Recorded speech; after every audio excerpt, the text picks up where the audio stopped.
2014 Subaru XV Crosstrek headlight low beam bulbs.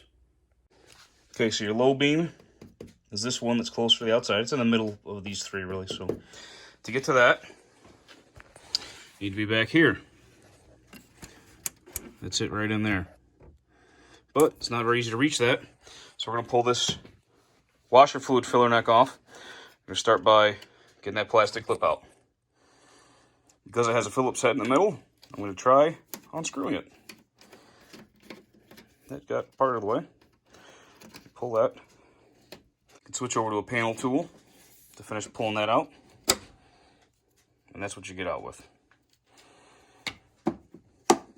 Now, we should be able to just pull this neck up out of the washer fluid body. Twisting left and right,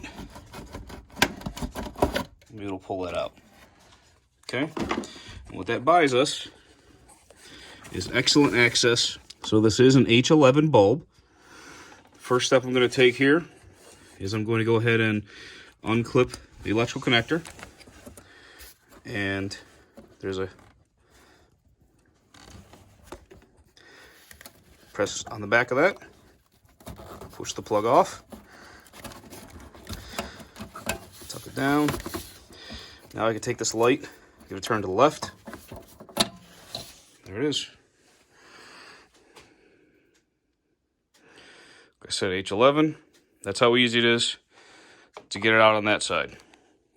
Okay, now wearing gloves so that I don't get any my skin's oil on this bulb. Pull the bulb out. And even though this came in a brand new package, I'm going to use a little rubbing alcohol to clean off the glass. Make sure that there's absolutely nothing left on that glass. That will shorten the lifespan of the bulb, unfortunately.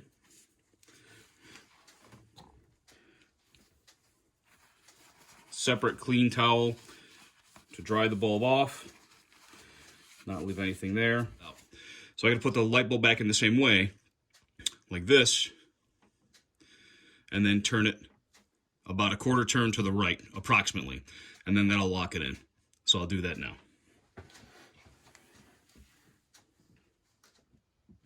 There we go.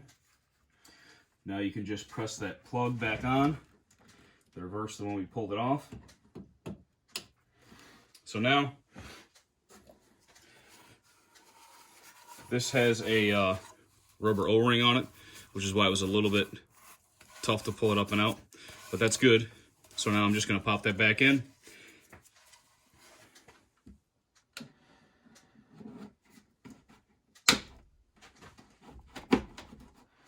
That's all the way down.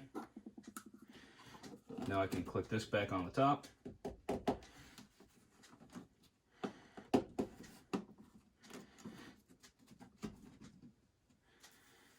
So now with this clip, the way these clips work,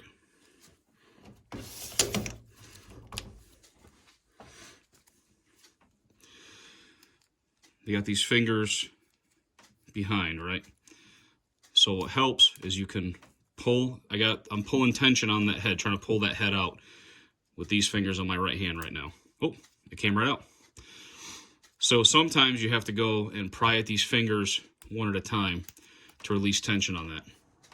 So then the proper way to put this back in is actually in two pieces. You'll put that ring in first, and then this is a push that clips in the top.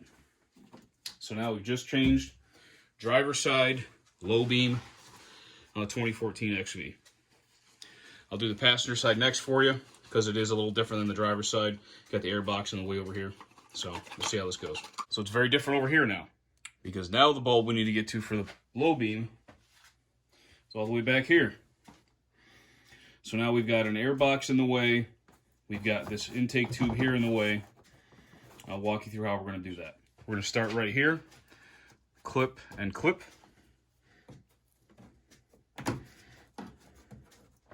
These two have a flat blade head on them. So I'm going to try and spin them to loosen them a little bit. like we did with the other one. Then get my panel tool underneath the clip. Got the clip out. Same thing over here. Start loosening it.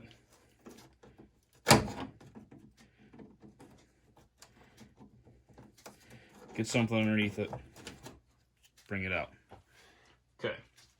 Those two clips out, this piece should come out. And it does. Okay, so that fits right into your air box.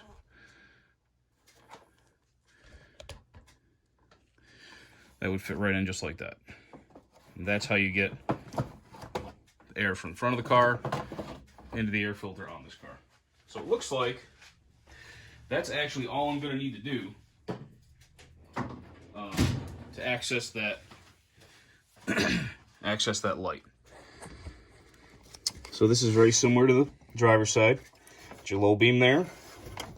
Press on the release pin on the clip, the release lever.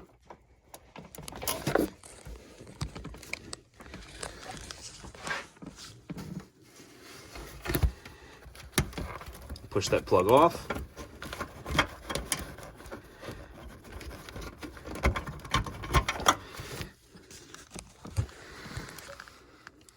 Now we can give this a turn again to the left.